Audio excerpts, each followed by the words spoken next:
Hi. No, we're All live. right. We're We're live. live. Well, Dr. Albano, I welcome everybody who's joining us here today or in recording of this great opportunity we have. I'm Brian Durbin. I'm a co-founder of Synchronicity here, a well-being oasis in Mount Pleasant, South Carolina, where every day we help people to feel and function at their best. And I'm fortunate to be joined today by Dr. Anne Marie Albano of Columbia University, where we're going to be talking a little bit about anxiety, especially the anxiety we all might be feeling as we take these new sorts of roles and responsibilities in our lives. But Dr. Albano, I'd love for you just to introduce yourself to our crowd a little bit, tell them sort of a little bit about your experience and what you're up to here in Charleston.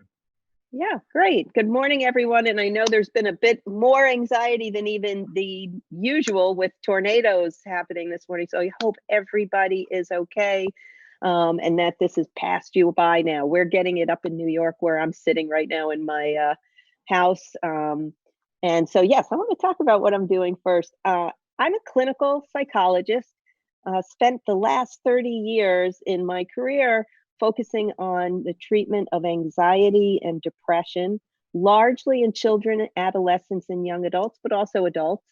And I've been here at Columbia University School of Medicine since 2004.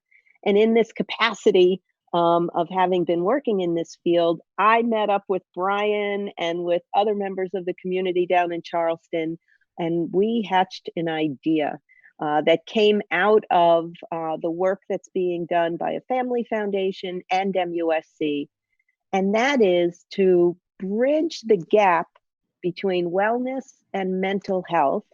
And so I'm so excited because I've been flying down to you all week after week after week until this pandemic happened. And I'm looking forward to coming back soon.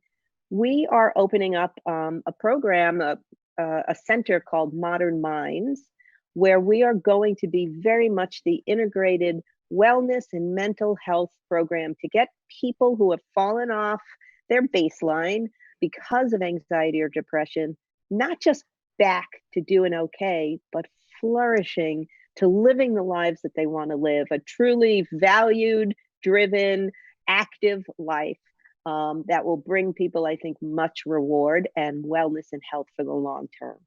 So that's how I know Brian. That's right. And I'm so looking forward to know you all much, much better and more closely as time goes on. And we are looking forward to having you back down here on a regular basis again very soon. I missed that ocean view or the bay view, whatever. I missed it, yeah. So, Anne-Marie, if we could start maybe on a really high level and just speak maybe, if you would, just a little bit about what anxiety is for folks who might be new to the term. Yeah, well, anxiety is living. I mean, I'm going to put it to you just like that.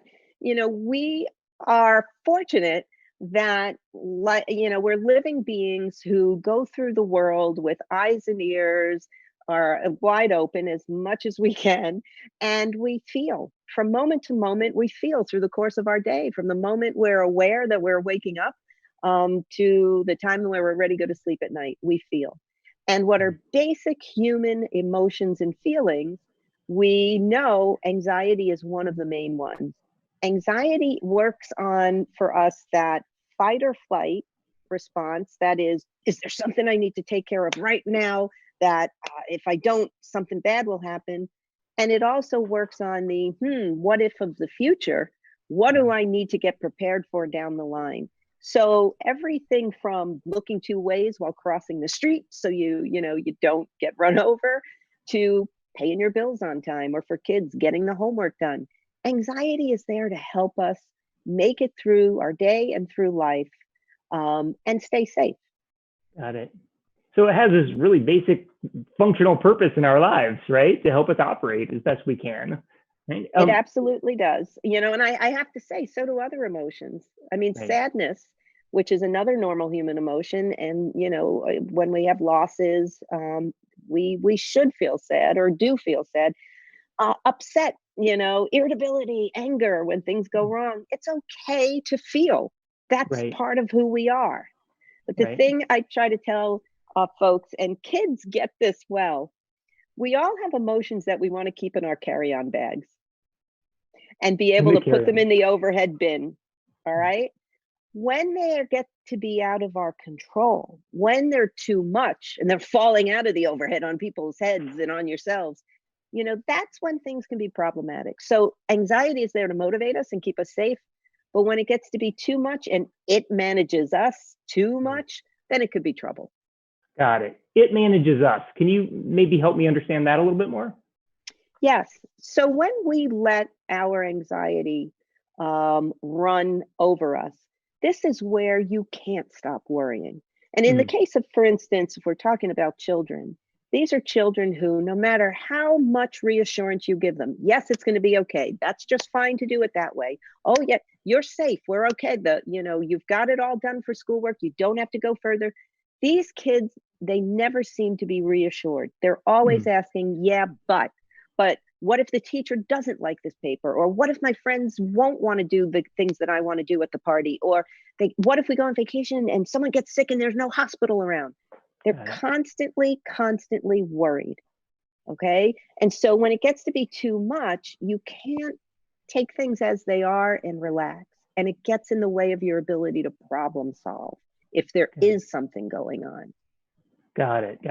So, I mean, all those emotions that you talked about just a moment ago, I know I personally have experienced all of them, generally speaking, but definitely in the last few weeks here. And I'm wondering, I bet a lot of parents out there, have kids who are wondering what's going to happen, what's going on. They themselves, I know myself and my wife, we're now homeschooling parents. We have not counted on that happening, right? And so, how can maybe a parent, like is in my situation, help deal with those ever-flowing emotions, especially anxiety, for our new roles? Yes. Well, one of the first things, I'm going to stick with an airline analogy here for a second. The best way we could help our kids, especially during an extraordinary time like this, where everyone's lives are upended. Your children may be home from school, but you or your spouse, if you have a partner, they're home from work too, right? We're all stuck. And the best thing we could do is think about when you get on an airplane and they're doing the safety check, they say, if that mask falls down, you put it on yourself first, and then you put it on your child. So the very first thing that all of the parents out there have to do, and teachers out there, or educators, is take care of yourself first. Right. Okay. And Brian, you are in this business, of checking, how am I doing? Am I breathing? And when we say breathing, it means really, am I taking deep breaths and really breathing and keeping myself cool? Am I getting enough exercise and moving through the day? Because now we're stuck in our houses. We're lucky. I mean, I'm in New York. My backyard is the size of a postage stamp. But I tell you, I'm out there, even in the rain, walking. Are we getting enough movement and doing what we need to do? Are we doing our own self-care of taking care of our needs, showering, getting enough sleep, eating healthy? We have to do that first. That's our oxygen mask. Right. So we have to check on ourselves first. Then we could start attending to our kids. Got it. And you're right on. I mean, we are in the business of the metaphorical oxygen mask here at Synchronicity. It's definitely what we try and do is encourage people to put their wellness first because, it's cliche, but health is the first wealth, taking care of ourselves, making sure we can be there for other people. And so you and I got a chance to talk a little bit last week and specifically around this of taking care of ourselves first. And you gave me some really great advice about building structure into our lives right now in these new sort of circumstances. Do you mind elaborating on that a little bit for our group? Yes. And this is important, especially for those of you who are working at home or have someone living with you who's now working at home. We have to stick to our routine. So Monday through Friday, for example, my husband and I are getting up at the same time we always do. He's an hour earlier than me. And so he's taking care to be quiet, not to wake me up to do his thing. And then when I get up, we're doing what we normally would do with self-care. His exercise, he's a morning exercise guy. I'm an evening exercise person. He likes a certain type of breakfast. I like a certain type of breakfast. We're sticking with that. We've set aside places where he's working in the house and where I'm working in the house that are just for work and not going to be that we're working all over the house and we lose the space where we relax or we have, our meals. Think about how you can do that for yourselves. And also partnering, if you have a partner, with sharing responsibilities when it comes to the kids. Now, if you are alone, because there are single parents out there, right, and folks who live by themselves, how are you connecting to others to help? So, for example, I have a niece who is a second grade teacher with 3 kids who are 3, 5, and 7 at home. Wow. And my nephew is working all day. She connects with a grandparents to take over at times, video chatting and games with the kids, and grandparents doing some of the schoolwork for the 7 and the 5-year-old, so she can teach her own classes. There's different ways, if you are alone, of getting people through chats to help you at home, and then also making sure that we have social time. So, getting people on chats and doing family gaming. I think it's called Fibbage, is a game that's fun. It's kind of like a Jeopardy with, what's the wrong thing here? I don't know. But there's all kinds of games online to do with families and friends. There's been happy hours online that adults have been doing. We need that. Just one-on-one with one of your friends.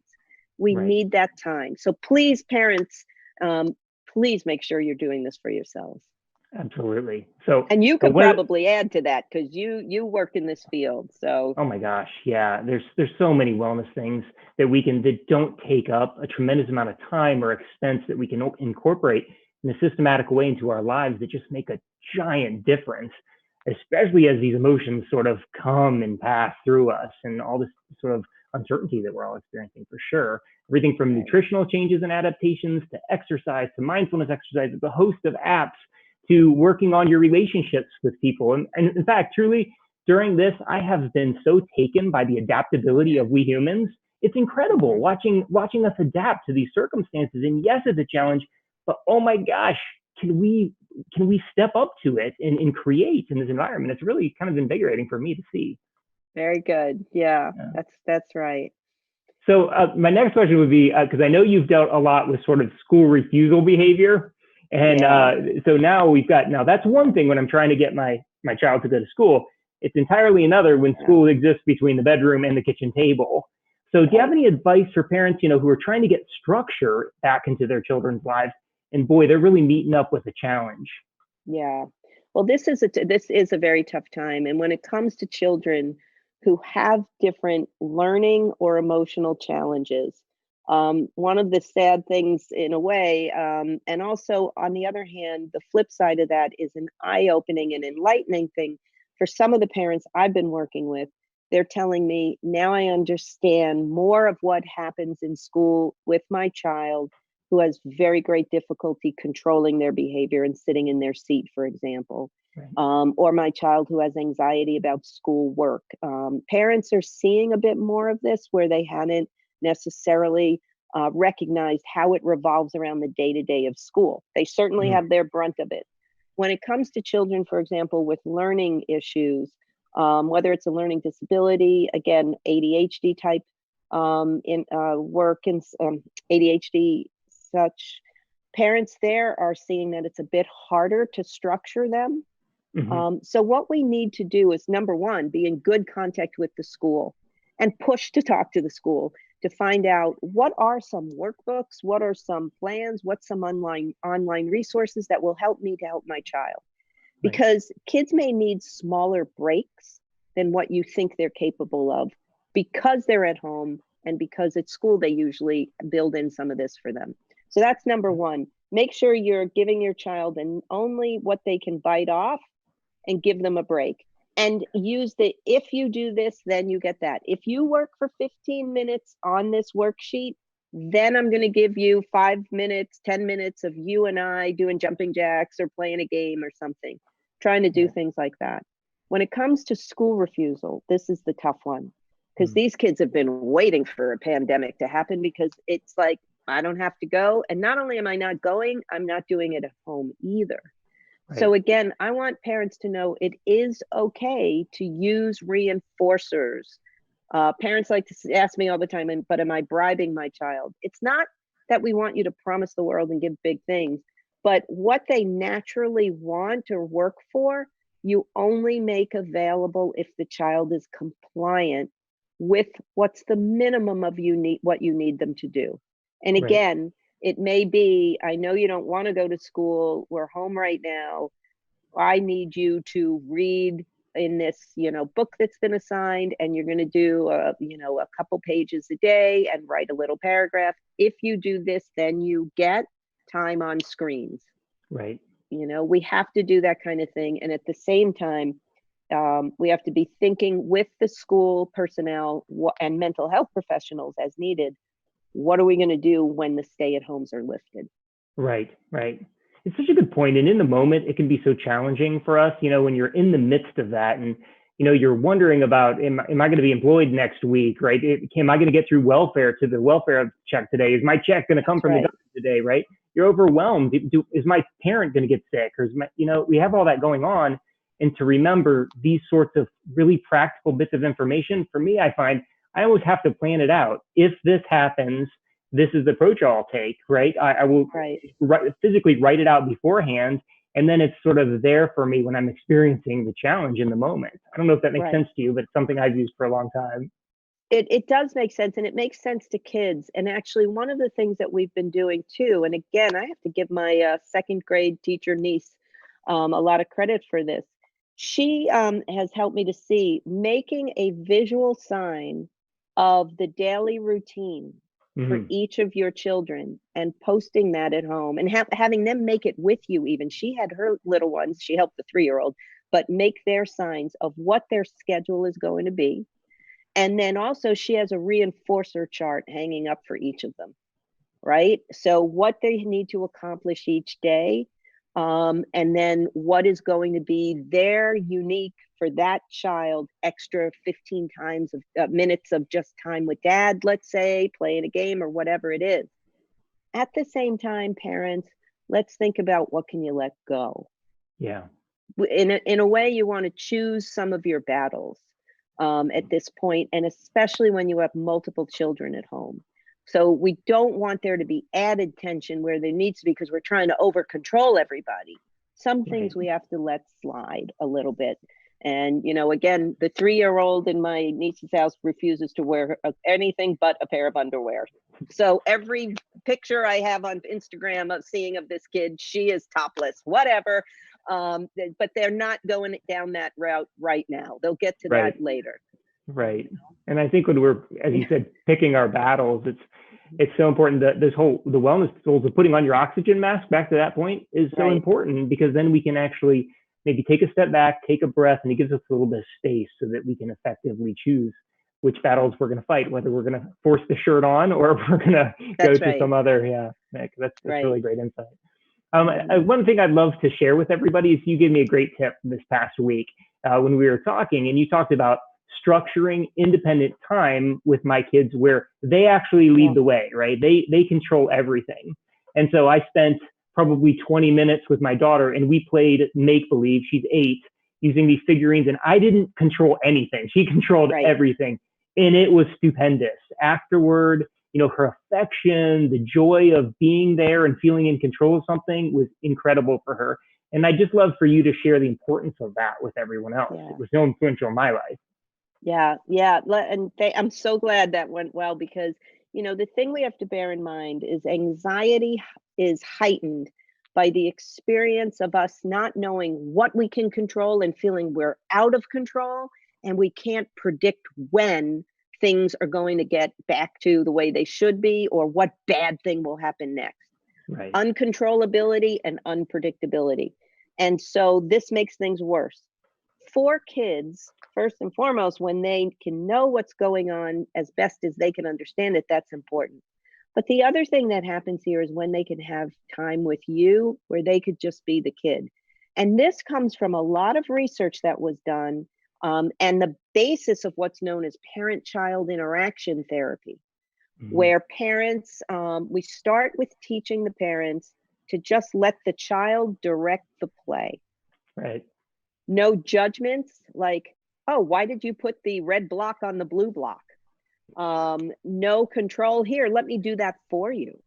Right. No judgments, no controlling, just sitting back and parents going with the flow. The only rules are that no one can be hurt, and that, it's just play activity.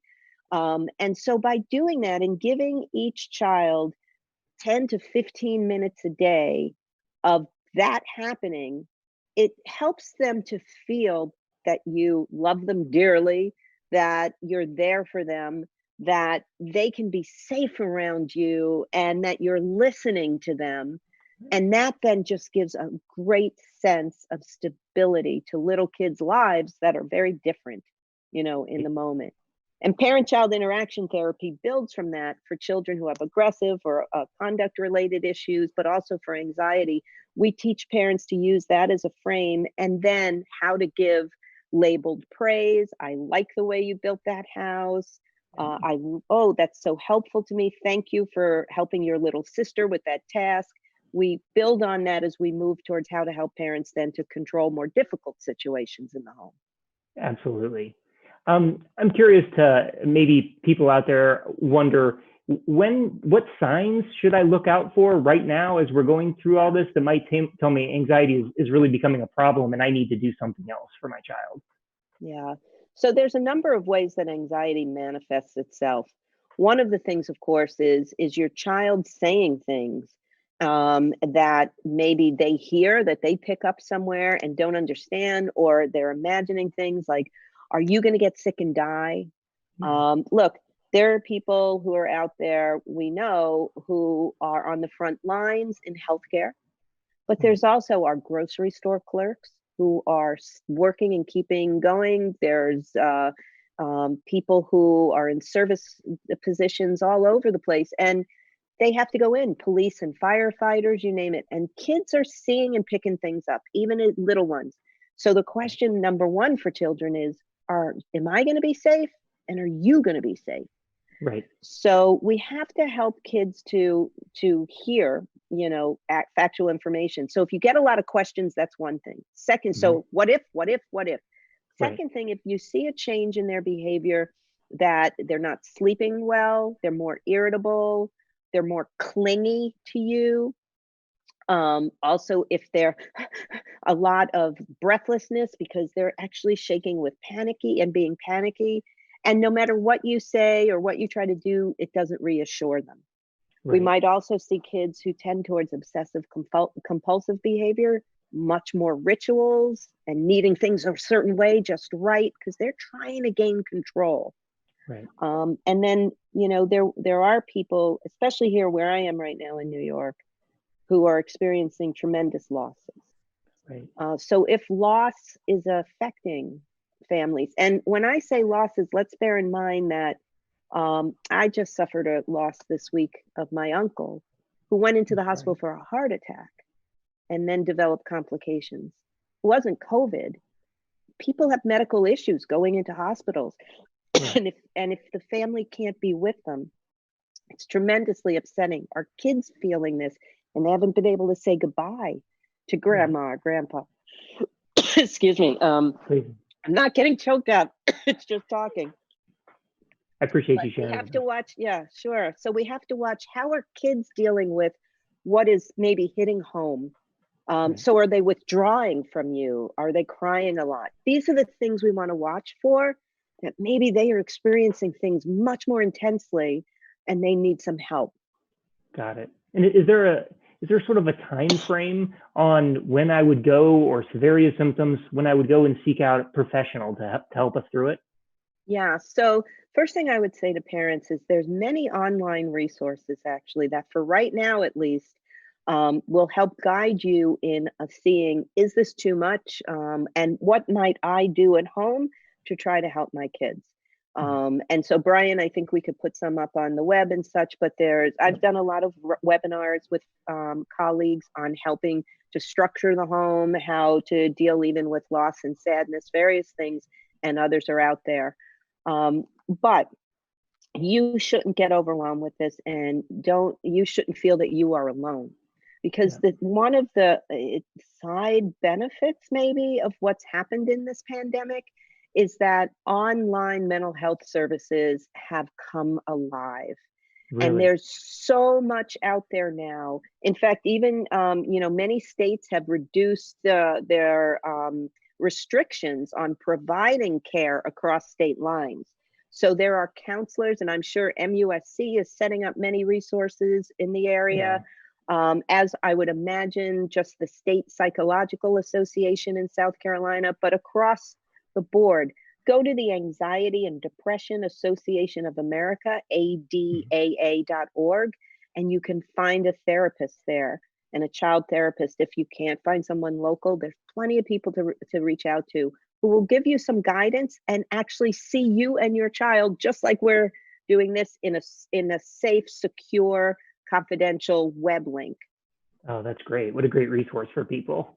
Yeah, really. And I hope these sustain after this, because, there's so many people who, for various reasons, you have children and you've got to work, or, you may be a stay-at-home parent with kids and stuff. Going across town after school, driving all over to appointments is hard. It is a challenge. So if they leave this telehealth in place and we're able to study more of it in terms of what's helpful for whom, this could be a good benefit, a great benefit, especially for folks in rural areas or whatever, more complicated days. This is important for us to keep going. That's a real bright side, and more access to things that can really help people not only, work through these challenging times, but to really get on the other side of that and move forward, even into the flourishing realm. That's pretty empowering. Yes, definitely it is. So I'm curious about, we've kind of, because my kids are little, 10 and 8, and so we've kind of been talking about the conversation down there, but what about for, say, high school seniors or kids that have missed out on a major milestone in their life? Yep. I think about my kids' elementary school before, and they have the 5th grade play that led up to, and it's a big deal, and the kids look forward to it during all primary school. How do you help those kids who are maybe dealing with a major milestone that got taken away from them? This is one of the things that, is really hard for so many kids and families.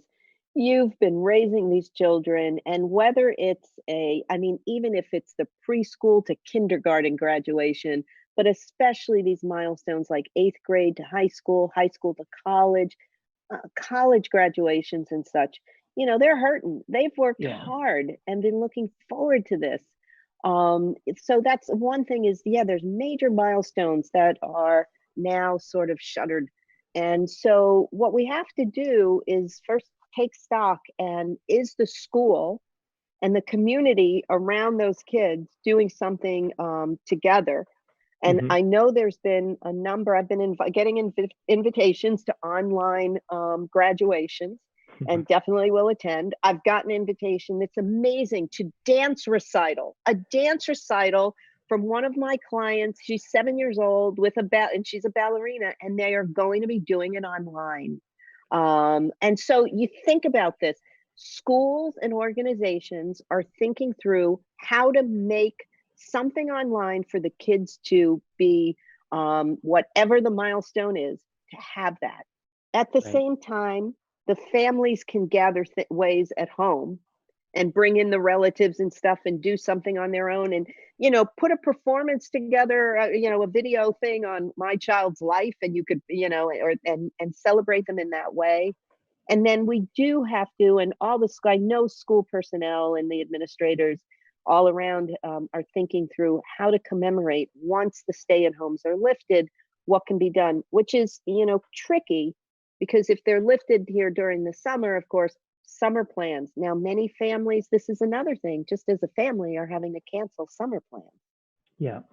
And, for many reasons, financial reasons, as well as people have to get back to work, various things. But what can you do then as a family so that you have even, the staycation, not that you're tired of being at home, but does this mean, pitching tents in the backyard and really making a weekend of it where you can? We have to help kids to think through and be flexible in the way they look at these milestones or look at these losses of vacation or whatever it might be, and think about the longer term for as much as they can about the meaning of being together, and that their efforts are not forgotten, they're not minimized, they're not lost. The next step is coming. Yeah. So we have to validate their feelings of disappointment while helping them be flexible then with turning this around to, okay, what am I moving towards now? Got it. That's such a great point. And I'd love to hear your input on, I mean, there's almost a mourning process that goes on when we lose, our structure or lose one of these major milestones in our life. And all too often people are saying, well, look in the positive, just hey, get up and do that. Is there a time frame, where somebody is actually in this state of, gosh, this was rough. This was a rough one. I'm going to take this in a couple of ways here, because for some kids who have more resourced lives and such, and they may be able to more flexibly move this along and all, that's one thing. They still are feeling disappointed. They're missing their friends. They're not, let's remember this pandemic is going to be for our kids their John F. Kennedy moment, Martin Luther King moment. It's going to be, their 9/11, quite frankly. This is defining their senior year or whatever this is. They're going to remember this, except maybe the very, very little ones. So no matter how resourced they are, that's still there. So we have to listen carefully. But then, there are many children where not only are they missing out on milestones, they're just missing out maybe on the day-to-day security and comfort and the haven that school has provided them. Right. Kids who come from more difficult backgrounds and homes who right now are more exposed to tensions. And look, we know that child abuse calls are getting higher or increasing in certain areas and places. The parents are under much more stress, especially when there's economic stress or when there's parental mental illness, substance abuse, various things. So we have to be mindful that for some, they might not be paying attention to the fact that they missed their 8th grade or 9th grade or 12th grade graduation. But oh my goodness, I have to manage, being safe in a place where I'm not typically safe. So there's so many different things that we have to, when we receive the kids back at school or Right. whatever their next step might be, we have to be ready for the fact that besides loss that might happen due to COVID, and loss of what's happened to their milestones, there may also have been some other tragedies and other stressors. They're going to be different, the kids, and each unique child will need a period of time, and it could be for a while. Right. We as adults and the people in their lives around them have to be open to listening and observing and stepping in the way that we can bring resources to them as we're able to do that and see that. Yeah. Is there any way, I mean, just as a concerned citizen in each of our local communities, is there a way that we can reach out and help in situations? It's such a good point taken that school can be a haven for so many kids. Are you aware of any organizations, either nationwide or locally, that would be of service in this instance? Well, this is a place where I would say to start in terms of what is local, in terms of what foundations or organizations are there and have been doing things for the public schools specifically, and such. Like I was just on the phone today with a principal from one of our schools in Harlem, a public school, that a foundation has been coming in, and this is a school in a severely disadvantaged neighborhood. And this school has been a haven, 3 meals a day for the children. And, every child has a teacher or someone that they connect with each day, just about, and they could fall apart in front of, right? Yeah. And they get resources from. But so what she's concerned about is that the various foundations that have been doing extra stuff for the kids that provide for them a sports activity after school, various kinds of mental health resources that are coming in, that they'll dry up if they're, as their donations that support these organizations dry up. So I think we have to take a look at who locally in Charleston, what are the foundations, what are the support networks that do things for your schools, and see, can you volunteer for them? Can you donate to them? What are the needs that are there, and to go there. And then I would imagine looking at, again, whatever national mentoring organizations, big brothers, big sisters, various Great things like organization. that, that might be out there. How can we help or step up when we can, to go to them and say, I'm here, where are the need? Let's work together. Right. And another thing about Mhm. that is just that work like that, whether it's financial or, as you said, volunteer work, it's so meaningful. It's so motivational to us, right? And when we're struggling, we're challenged by all the things in our lives that maybe we can't predict. Boy, it can make an impact in grounding us and helping us through challenging times. At least that's been my experience.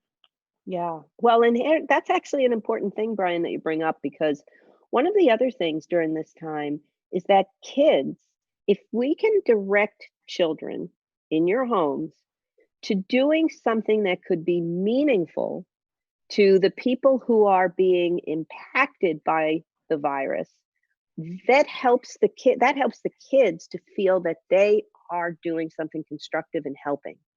And Right. this could be everything from having little ones make cards and draw pictures and such to send to the healthcare workers, but also to nursing homes, Right. to folks who are living, and maybe people who are living alone, the elderly and in their families and others. What can the kids do? Some kids have been putting together little care packages and sending them to hospitals for the staff. What can your child do? And then another thing is having an older child host an online storytelling for younger kids, or producing a play in their house, or even a play with other kids that they're putting on for younger kids. There's many different ways that the kids can participate and contribute, and that actually builds them.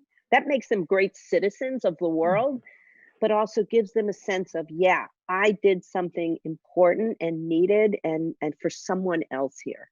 Right. I mean, maybe that's the biggest piece of irony for me out of all of this is that we're all separated physically, but I actually feel more connected to everyone than I have in a long time because we're all Right. going through this together. There's ways to help right now that all of us can do that won't just make a difference in our lives, make a difference in everyone's lives.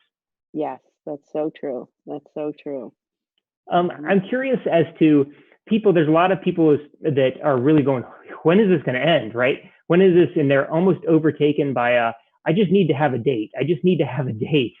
Is there anything that they can do? Any tools or suggestions you have for those folks who are just going, I just need a date. I just need a date. Yeah. And this goes too for adults as well as for children. So, one of the other places, of course, the big place where anxiety can go off the rails is when our inner coach, and the newscaster in our head is just telling us what's going wrong and and that it's never going to end. And it's not actually paying attention to what the facts are, Right. and it's not telling us how to manage. So the first thing to do is just take stock. What are you saying to yourself? What is that Yeah. tape? I want parents to think of it this way. Actually, I want to take a little bit of time for a second here. Bear with me. Sure. Please. If you were going to send your child at age, let's say 5, to play t-ball for the first time, and you weren't allowed to be there, you left your child there, and the coach sent that child out and every to play second base, and every time a ball got hit towards your little one, they missed it, the coach would scream, "What are you doing? You're not so, oh, I can't believe they sent you to my team, we're going to lose, what is wrong with you?" If every time that happened, your child would go from looking at his glove and wondering how to use his glove to just standing there frozen with fear. And Yep. when you picked them up and said, "Tomorrow's another day," they would break into tears and would not want to go back to T-ball. Yep. But if you sent your child there and the coach put him at second base, and as a ball came and it passed him by or whatever, if the coach said, "Hey, nice try. Look, next time what I want you to do is put your glove up and Hmm. see if you could catch that ball. All right. Just like this. Do it like I'm doing it. Okay. See if you could do that. All right, buddy." And the next time the ball came, your child did that, and the ball might have, came right out of his glove. But the coach then said, "Good try. Hey, I like what you tried there. Okay, this time close your glove when the ball comes. Right. Close it. Okay."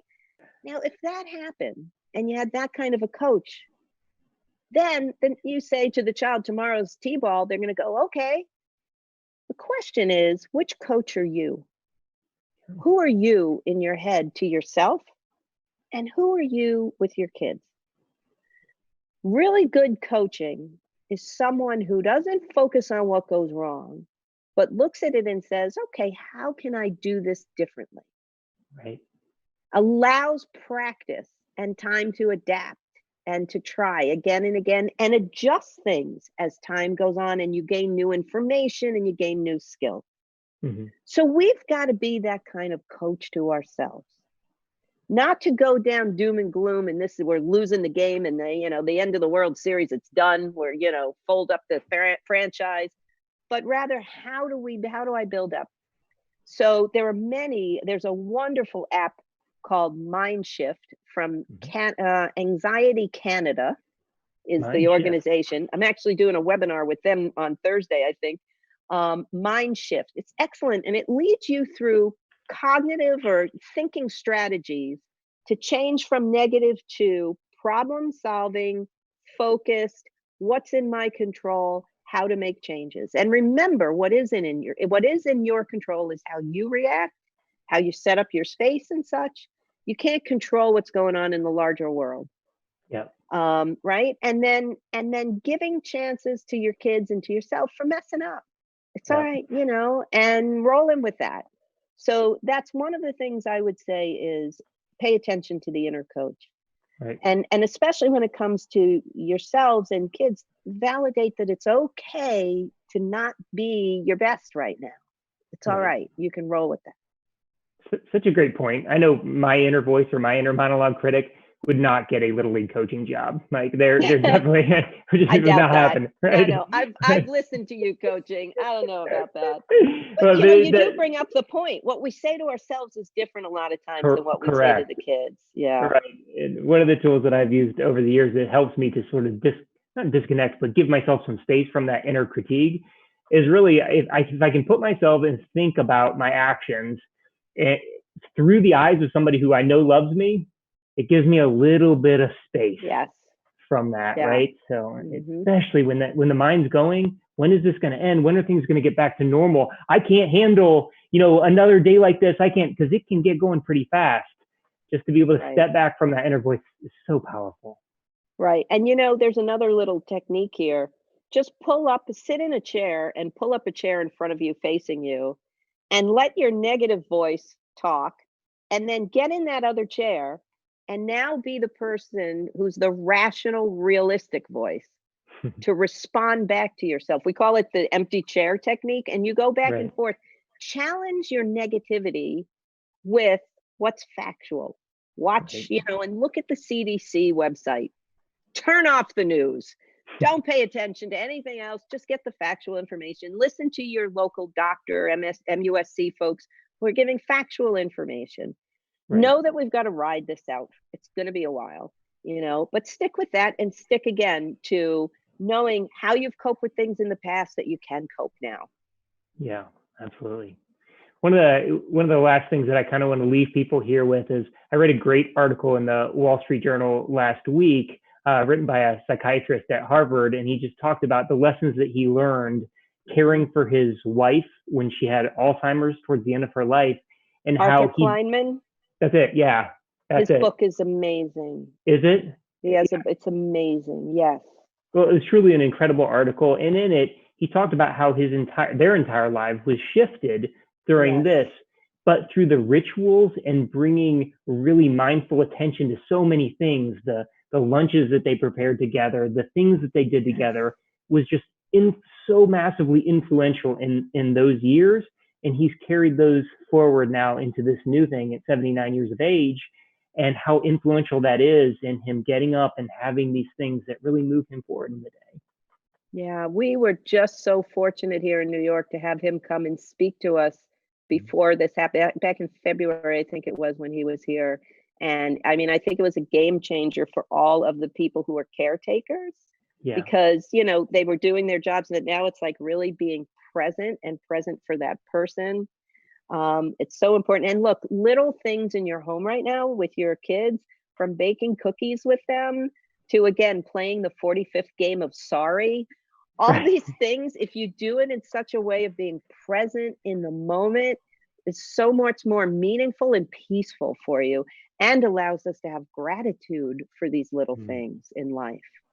That is the one, right? That sense of gratitude that is still there. We can still have that even with everything else going on. We were out for a bike ride, and we've been slowly increasing our distance as a family because it's like a new thing that we're getting excited about. Now their kids are getting into it. How far could we actually go, right? We're having these little challenges. But even in the midst of all the uncertainty and everything that we don't know is going on, being on a bike with my family, that's pretty good. That's right. A lot of mental health right there for me. That's right. That's great. So is there any sort of last minute tip you have for all these wonderful people that are with us, or maybe will see this eventually, that we could leave them with as far as strategies, tips, techniques, the greatest things that you've learned in your career, Dr. Albano? Well, you want to know the greatest things I've learned in my career? And this actually came from Arthur Kleinman, now that I think about it. We all talk about resilience. Resilience is thought of in this world as, after a period like this pandemic, that you're all going to get back to the way you were, back to normal. And when that doesn't happen for people, they then feel there's something wrong with me. Right. But in fact, what I want you all to think about is resilience is using coping resources in the present while you're going through this, challenging your negative and thinking through what you do have control over and how to work in this day-to-day world that you're in right now at home, doing relaxation, taking self-care, being mindful, getting exercise as you can, whether it's small things or taking bike rides, being grateful and interacting with your children, giving them structure and routines. All of these coping resources are there. You can use them as you work through. Things will be different when we come out of this, when we're out of our houses again. We can adapt to that if we allow ourselves to recognize, again, that the small things in life and being with our families, the ones we love or our friends, these are the things, our values are what bring us forward. So I would say the big thing is there will be an end to this. Yeah. We might not know how long for the moment, but each day being mindful, using the strategies that work best for you, and paying attention to these little ones, because the kids really, we're not talking as much as we need to about the kids. The kids are going to need us, and we'll be ready for it when this is all said and done. Beautiful takeaway. One of the things that I've been repeating to myself every morning is Les Brown has a quote that says, "Are you going through this or are you growing through this?" Grow, and I keep exactly. thinking to myself, I'm going to try and grow through this, and that way we can all really, get better together, grow together. Yes. Thank you, Brian. Thank you, Dr. Albano. I appreciate you taking the time. I know you have a very busy schedule, and I can't tell you how much I appreciate it. Nothing more meaningful than being here right now. Well, thank you. Hope you have a wonderful day, and we will look forward to having you back in Charleston, where we can continue to showcase the Low Country for you. Can't wait. Miss those shrimp and grits, big time. Have a great day. Thank you. Thanks.